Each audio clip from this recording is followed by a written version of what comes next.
Brilliance Audio presents The Judgment of Paris by Gore Vidal, performed by Graham Halstead.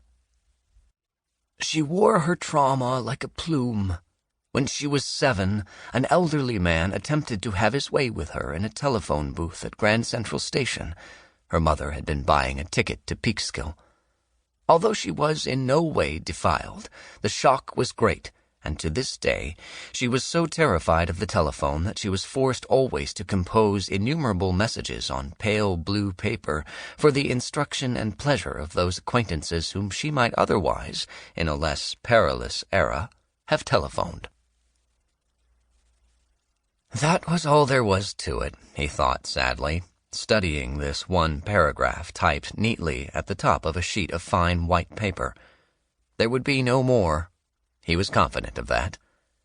She was lost to the world, trauma and all, and the contents of those messages on blue paper would never be known.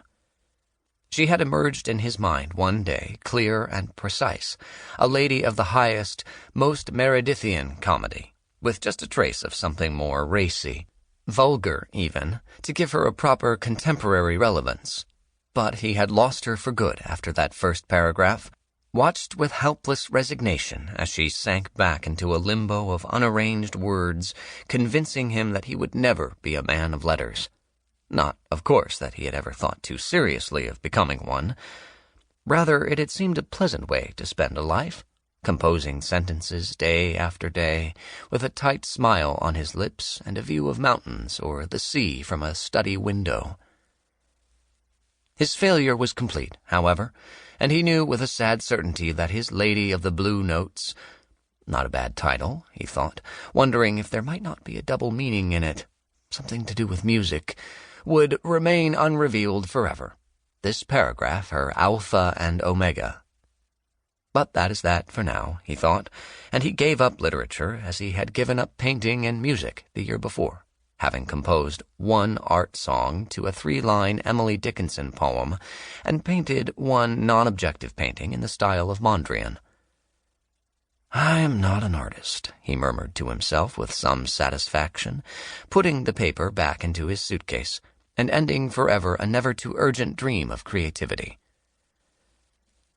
The problem of what to do with his life still existed, of course, but time undoubtedly would arrange all that, he decided, removing the Hotel Excelsior Napoli tag, which had only this morning been stuck on his new suitcase by a hotel porter whom he had never seen until that moment, and who expected, but never received, a large tip for this superfluous service, thus further darkening the none-too-bright reputation of Americans in post-war Italy. There had been a scene as he got into the taxi, but he carried it off well, and at the station, as an act of contrition, he gave the cab driver a thick pile of torn and dirty lira.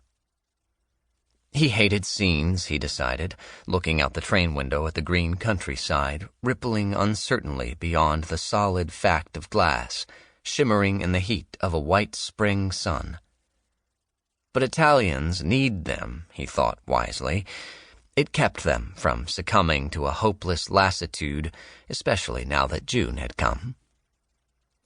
Philip Warren sighed happily. He was here at last. Italy. Europe. A year of leisure. A time for decision. A prelude to the distinguished fugue his life was sure to be, once he got really to it. Once the delightful prelude had been played to its conclusion among the foreign cities. He glanced out the window again, looking instinctively for modern ruins which he hoped would not be there, the way one reluctantly examines the remains of a dead dog on a country road. Fortunately, there were no ruins in sight, except the ancient, the respectable ones, bits of an aqueduct arched over the plains of Latium, brown brick against the Apennines.